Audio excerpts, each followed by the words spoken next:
News bulletin में और मैं हूं आपके साथ सपना पांडे। बुलेटिन की शुरुआत से पहले एक नजर इस वक्त की हेडलाइंस पर। दिल्ली में कर्नाटक की डिप्टी सीएम के बयान पर राज्यसभा में हंगामा। संसदीय कार्य मंत्री किरण रिजिजू ने उठाया मुद्दा। केंद्रीय मंत्री मनोहर लाल ने भुवनेश्वर में मुख्यमंत्री मोहन चरण मांझी से की मुलाकात। स्टेट गेस्ट हाउस में हुई दोनों नेताओं की मुलाकात। दिल्ली विधानसभा का बजट सत्र 25 मार्च को पेश होगा दिल्ली का बजट। बीजेपी की सरकार बनने के बाद होगा पहला बजट। अंबाला में कैबिनेट मंत्री अनिल विज का बयान। कांग्रेस पर अनिल विज ने साधा निशाना। कहा, कांग्रेस ने 50 सालों तक जनता को गुमराह करने का किया काम। योगी सरकार के 8 साल पूरे। सीएम योगी आदित्यनाथ ने यूपी सूचना विभाग की पुस्तिका का किया विमोचन। इस मौके पर कई कार्यकर्ता भी साथ में रहे मौजूद। खबर उत्तर प्रदेश के अलीगढ़ से है, जहां गांव सिरसा में कंपोजिट उच्च प्राथमिक विद्यालय में मिड डे मील के नाम पर छात्र छात्राओं को स्कूल के प्रिंसिपल ने खाने में कच्ची गाजर और मटर परोसे जाने का एक वीडियो सोशल मीडिया पर वायरल हुआ था। इस वायरल वीडियो पर बेसिक शिक्षा अधिकारी ने संज्ञान लेते हुए स्कूल के प्रिंसिपल को कारण बताओ नोटिस जारी कर निलंबित कर दिया। छात्रों में प्रिंसिपल के निलंबन को लेकर आक्रोश पनप गया और उन्होंने परीक्षाओं का बहिष्कार कर दिया। जी, मेरा नाम जयवीर सिंह। कहाँ के निवासी? मैं इसी सिरसा गांव का निवासी हूँ। क्या मामला हुआ आज? ये बच्चे मामला ये था सर कि अभी कुछ दिन पहले 2-4 दिन पहले की बात है कि सर कहा के तो यहाँ पर जो जिनका नाम ब्रजेंद्र सर है, जिनको सस्पेंड किया गया है, वो यहाँ पर स्कूल में पढ़ाते थे। तो एक दिन ऐसा हुआ था कि जो रसोइया होती हैं, जो खाना बनाती हैं बच्चों के लिए, वो उस दिन नहीं आई थी। उनके कोई रिलेशन में कोई ख़त्म हो गया था, तो वो वहाँ पर गई हुई थी। तो उस टाइम ऐसा हुआ था, जो सर सब्जी वगैरह लेके आते थे, जैसे मटर हो गई और क्या कहते हैं उससे पहले गाजर हो गई, ये सब कुछ लेके आए थे, तो वो ख़राब हो जाती। बच्चों ने कहा, बस उससे पहले कहा था, सर ने फल बांट दिए थे सुबह को 12 बजे के समथिंग, जो लंच टाइम होता है, तो उस टाइम बच्चों ने कहा कि सर ये ख़राब हो जाएगी और हम इनको गाजर को और कहा था मटर को खाना चाहते हैं। तो बच्चों की जिद के कारण सर ने बोला चलो ख़राबी हो जाएगी, बच्चे मांग रहे हैं तो इनको दे देना चाहिए। बच्चों को दे दिया उन्होंने। अभी एक मैडम है और एक सर हैं इसी स्टाफ के, उन्हीं के स्टाफ के थे, ये देवलता मैम है और एक सत्येंद्र सर हैं। उन्होंने उनकी चुपके से वीडियो बना करके, उनमें कोई मतभेद चल रहा होगा ऑलरेडी पहले से, पता नहीं, उन्होंने उस चीज़ को देखते हुए उन्होंने देखा ये मौका ठीक है उनको सस्पेंड कराने का। उन्होंने इस मतभेद को देखते हुए उन्होंने ये वीडियो बनाई और उनकी वीडियो को वायरल कर दिया और उसी को देखते हुए डीएम सर ने, मैंने सुना है, उनको सस्पेंड कर दिया है। उसी को लेकर के बच्चे सुबह से धरना प्रदर्शन ये कर रहे हैं कि बच्चों का मांग ये है कि वो सर जो वापस आने चाहिए और उनका बच्चों के प्रति बहुत अच्छा व्यवहार है। बच्चों का यार एग्जाम था, बच्चों ने एग्जाम में नहीं देना चाहते। वो कहते हैं सर को हमारे प्रति जो सर का जो व्यवहार अच्छा है और पढ़ाते भी अच्छा है वो, और बच्चों को काफ़ी ब्लॉक लेवल पर, डिस्ट्रिक्ट लेवल पर ले जाकर के वो गेम खिलाते हैं। उन्होंने बच्चों का काफ़ी सहयोग किया है। गांव के किसी भी प्रति व्यक्ति से आप पूछ सकते हैं कि उनका व्यवहार बच्चों के प्रति कैसा था। इसीलिए हमारी भी यही मांग है, हमारे भी बच्चे पढ़ते हैं, हम उनके गार्जियन के रूप में हम ये कहना चाहते हैं कि उन सर को वापस आना चाहिए और हम उनके हितैषी हैं। क्या नाम है तुम्हारा? युवराज। कौन सी क्लास में पढ़ते हो? 8 में। तो आप एग्जाम देने नहीं जा रहे, क्या मामला है बेटा? सर हमें चाहिए कि हमारे सर आ जाएं वापस। क्या नाम है सर का? विचिंद्र सर। कहाँ गए हैं सर, क्या हुआ है?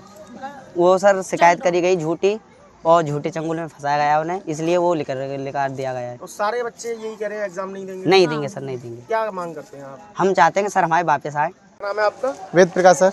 कहाँ के निवासी हो? सिरसा। अच्छा, क्या मामला है? ये स्कूल में बच्चे हैं और बच्चों के परिजन भी हैं, क्या मामला है? सर किसी बच्चे को उठा के आप पूछ सकते हो, कोई भी मास्टर की बुराई कर दे तो उसमें 1000 जूते। कौन मास्टर, क्या मामला? विजेंद्र नाम है सर उनका। क्या मामला है? मामला उन्हें सस्पेंड करा दिया सर। क्यों?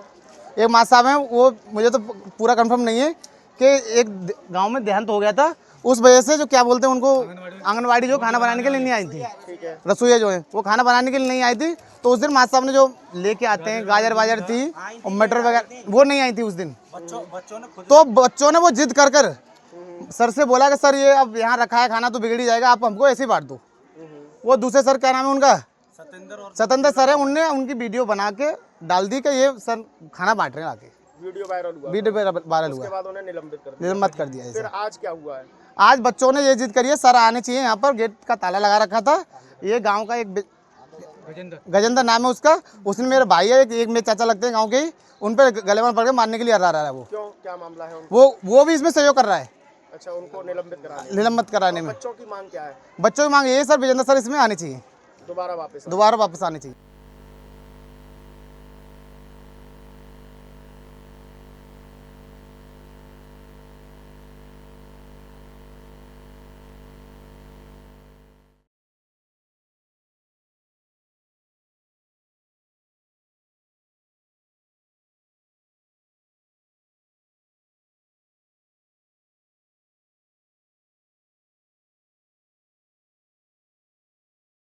વર્ષો જૂની લોકોની એક અપેક્ષા હતી અને ઘણા બધા અકસ્માતો થતા હતા.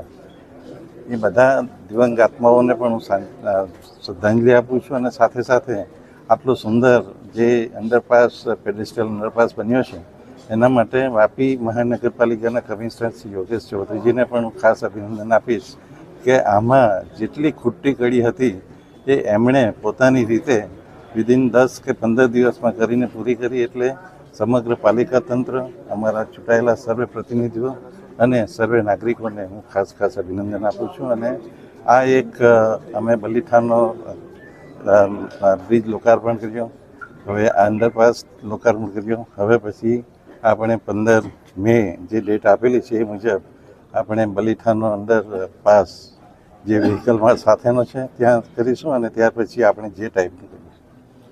તે આપણા વાપી માટે એક ઐતિહાસિક દિવસ છે, જેની સૌથી વધારે જરૂર હતી તે આજે આપણે અંડરપાસ આજે મળી ગયો છે.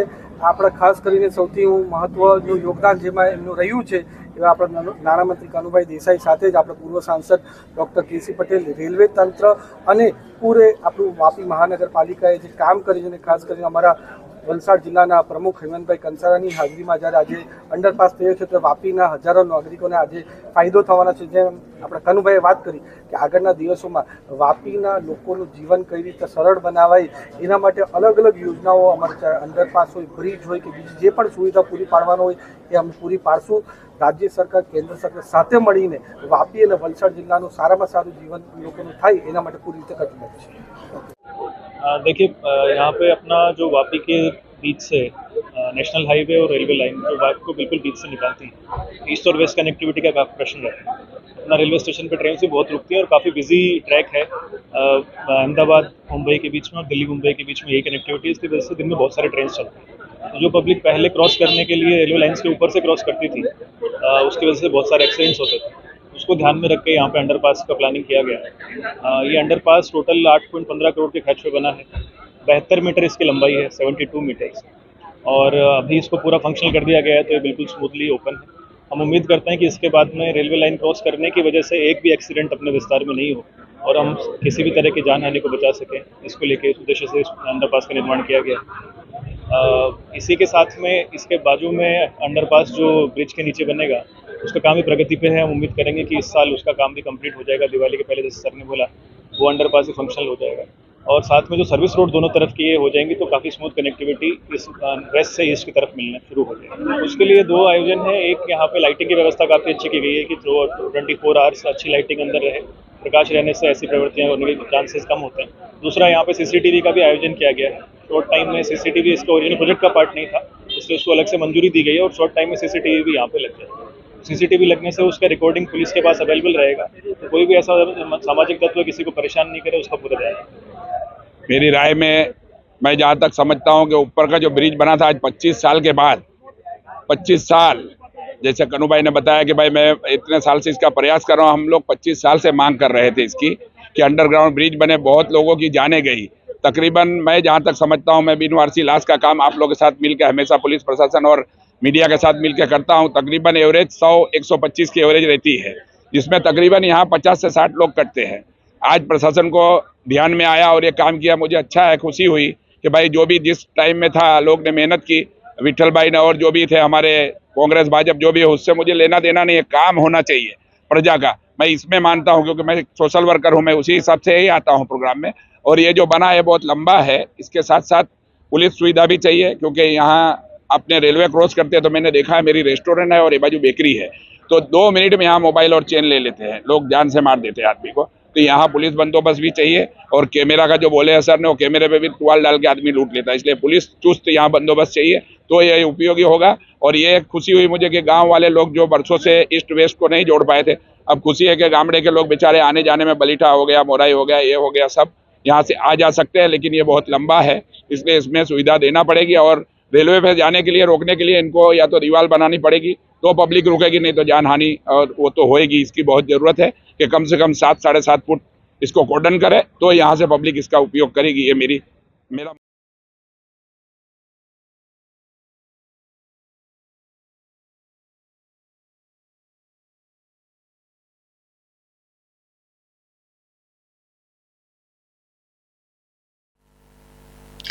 बड़ी खबर उत्तर प्रदेश के बरेली से है, जहां महालक्ष्मी गैस गोदाम से भरे ट्रक में लगी आग। 344 एलपीजी सिलेंडर से भरे ट्रक में लगी आग। दमकल विभाग की 5 गाड़ियों ने आग पर पाया काबू। क्या मामला है सर? थाना बिथरी चैनपुर के ग्राम रजहू परसपुर में महालक्ष्मी गैस एजेंसी है गांव के बाहर।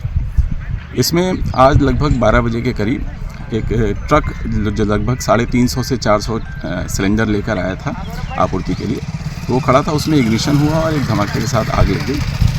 इसमें तत्काल सूचना मिलते ही फायर सर्विस तथा पुलिस की टीम मौके पर पहुंचती है। आग पर काबू पा लिया गया है। 4 फायर टेंडर अभी भी काम कर रहे हैं। कोई जन क्षति नहीं है इसमें और माल की क्षति का आकलन किया जा रहा है। आवश्यक विधिक कार्रवाई प्रचलित है।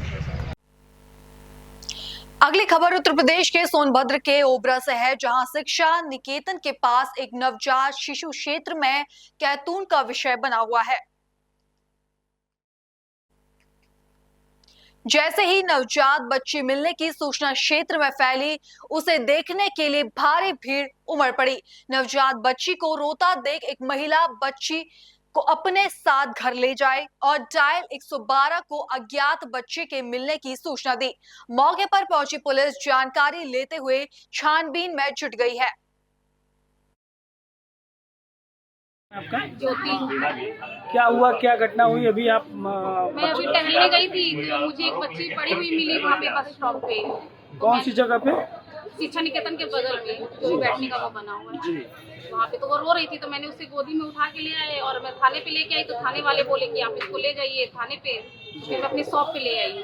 लगभग कितने दिन की बच्ची है? 10 से 15 दिन की है, बहुत ज्यादा। तो आप जैसे वो बच्ची रो रही थी उस समय आपको वहाँ पे पता चला, रोते हुए निगाह पड़ा? रो रही थी। तो वहाँ आसपास कोई दिखा नहीं? नहीं, कोई नहीं था। बहुत देर से रो रही थी। वो बगल में दाल बेचने वाला बोल रहा वो बहुत देर से रो रही है। तो हम बोले आप लोग ध्यान नहीं किए? तो बोले नहीं हमने ध्यान नहीं किया। तो हम गए तो हम उसको उठा ले आए।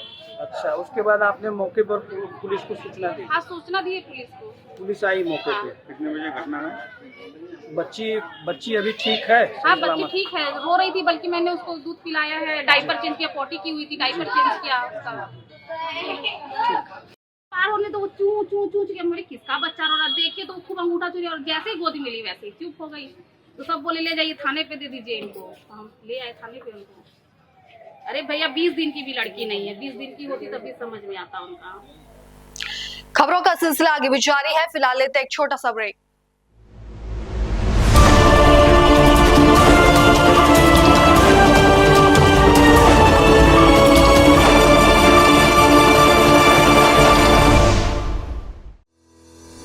रोजगार डेवलपर्स, a unit of रोजगार डेवलपर्स एंड प्राइवेट लिमिटेड। घर वहीं जहां हो आपका भरोसा। पिछले 15 सालों से आपके सपनों का घर हमारी प्रतिबद्धता। रोजगार डेवलपर्स का पता है शिमला बाईपास रोड, गणेशपुर, देहरादून। रोजगार डेवलपर्स से संपर्क करने के लिए अभी डायल कीजिए 9897054026 पर या 8433207910 पर।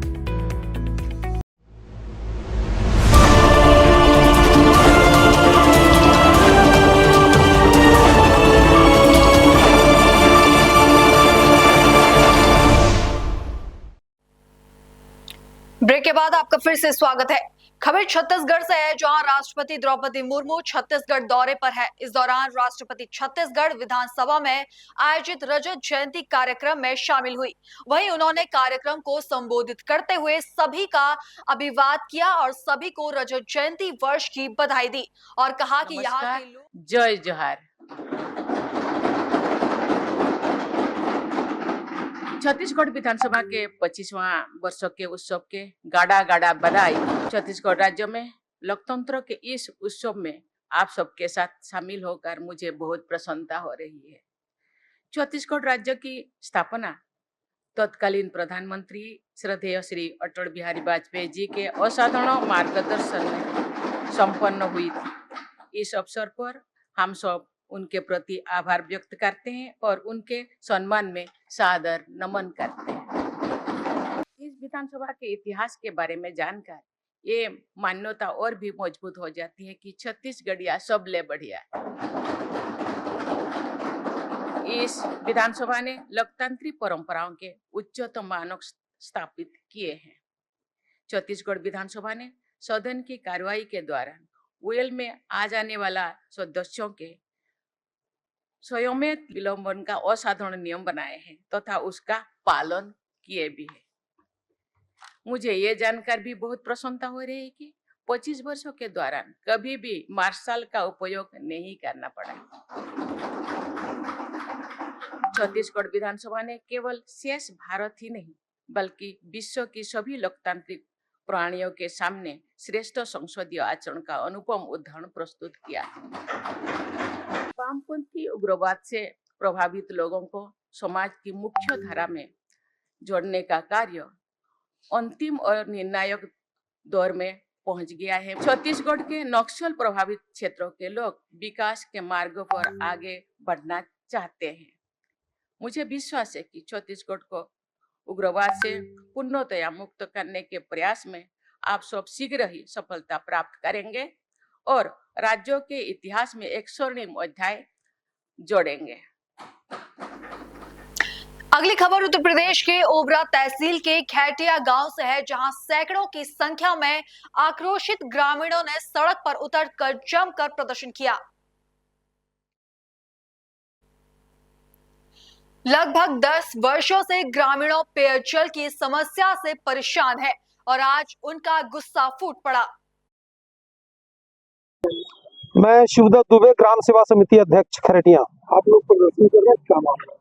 ये सर, यहाँ ये खरटिया गांव है, बिल्ली मारकुंडी का एक टोला है जो कि विस्थापित है। आपको मालूम है वो ये जो है हमारे ही जमीन पर एशिया का सबसे बड़ा पावर हाउस ओबरा बना हुआ है और उसके बावजूद हमें जो है नल से पानी की मुहैया नहीं कराया जा रहा है।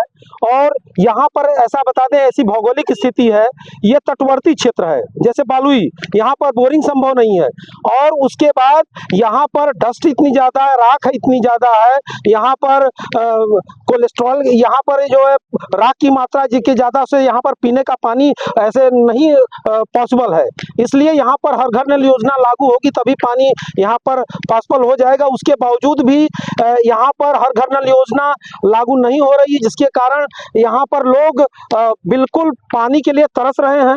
ये पहाड़ी क्षेत्र है, गरीब है, आदिवासी क्षेत्र है, सबके पास बोरिंग संभव नहीं कि बोरिंग करा पाए। यदि कोई बोरिंग कराता है तो 500 फीट भी कई बार इसका उच्चाधिकारियों तक बात कही गई कि यहाँ पर हर घर नल योजना लागू हो, लेकिन पता नहीं अधिकारियों तक क्या अधिकारियों की मंशा है, सरकार की योजनाओं को यो क्यों नहीं लागू करना चाहते। शहर के लोग आकर के खरटिया में जाके बस रहे हैं, उसके बावजूद ये विस्थापित गांव है, इन्हीं के जमीन पर इतना बड़ा ओबरा का पावर हाउस बना हुआ है, पूरे जो एशिया में है और सारे पूरे एशिया को प्रकाशित कर रहा है।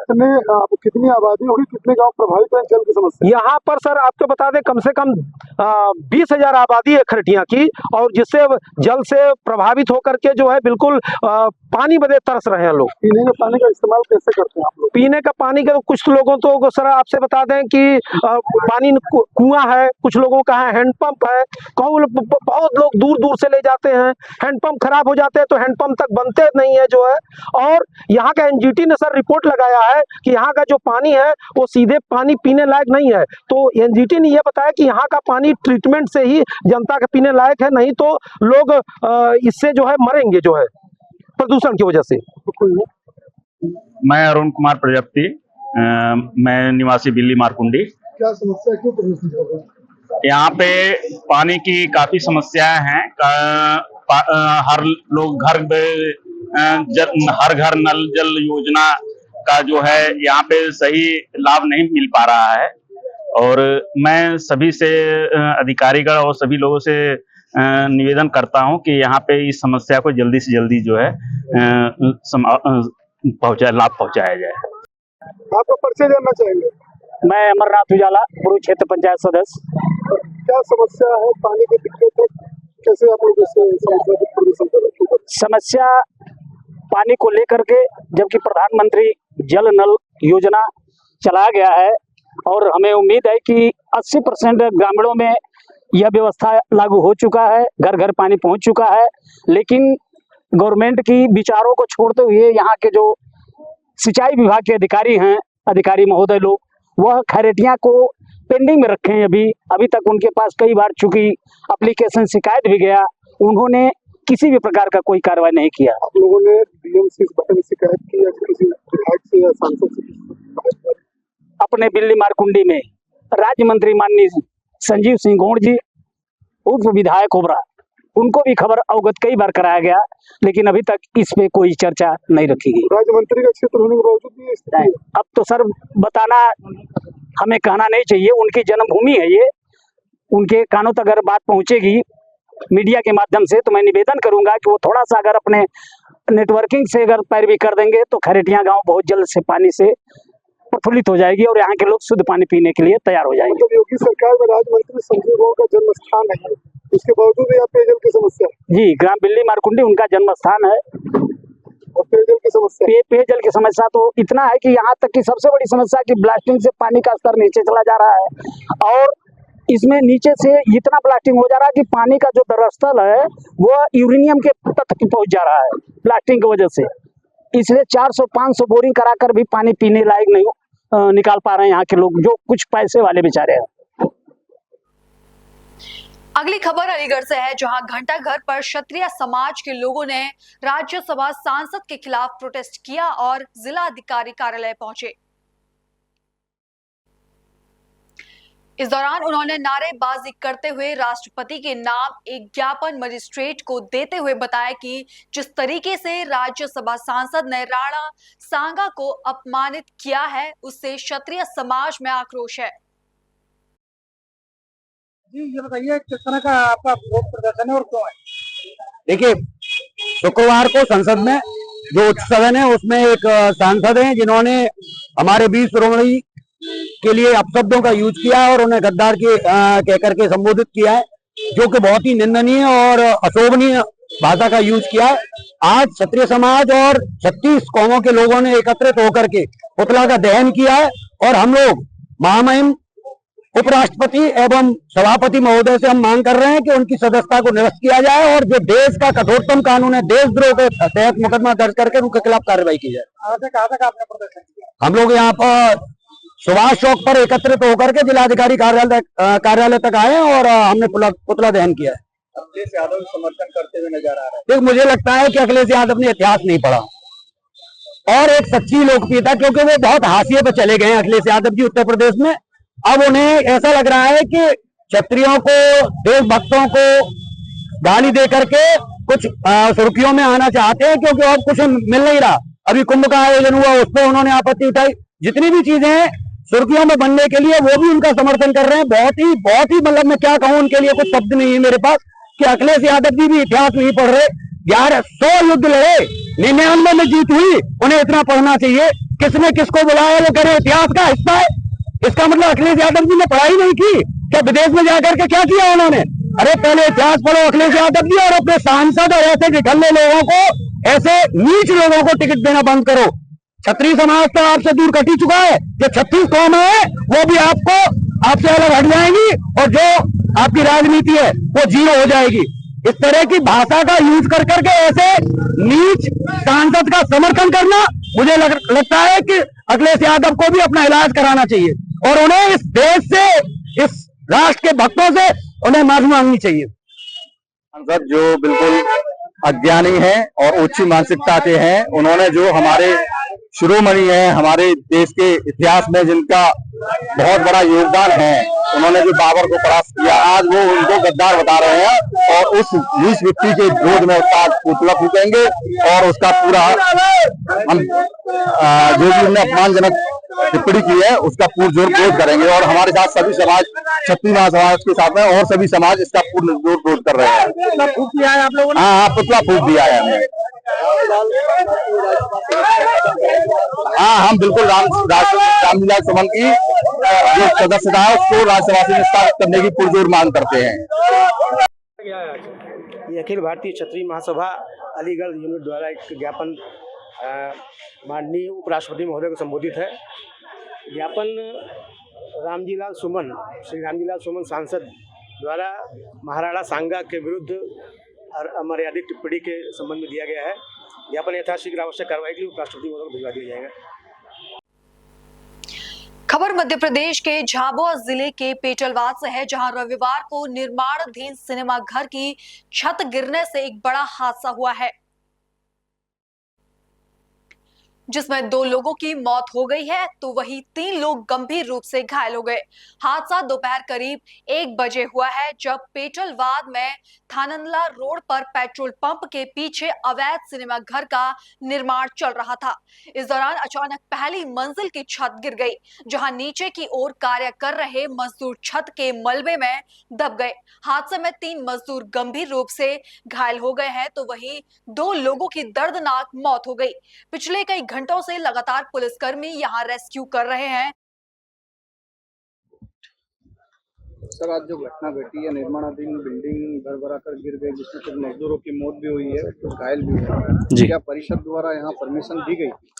परमिशन वगैरह की प्रक्रिया में थी, किंतु इसकी परमिशन जारी नहीं की गई थी। इसके लिए क्या उचित कार्रवाई है? इस पे जो भी नियमानुसार जो भी कार्रवाई होगी, संबंधित जो निर्माणाधीन जो मकान बना रहा है उस पर कार्रवाई की जाएगी। इतने समय से सर कोई देख रेख नहीं हुई, यहाँ इतना बड़ा ताबूत खड़ा हो गया। उसको अपन ने प्रक्रिया में रखा था और उसको संबंधित को अपन ने बता भी दिया था कि भाई आपका जो निर्माण अनुमति अभी जारी नहीं हुई है, आप इसको कंस्ट्रक्शन बंद कर दो। तो सर, इसके लिए कुछ नोटिस दिया था? नोटिस वगैरह अभी हम चेक करके बता देंगे आपको, नोटिस वगैरह जारी करे हैं शायद। फिलहाल बुलेटिन में इतना ही। देश और दुनिया की बाकी तमाम खबरें देखने के लिए बने रहिए पल्स 24 न्यूज के साथ। नमस्कार।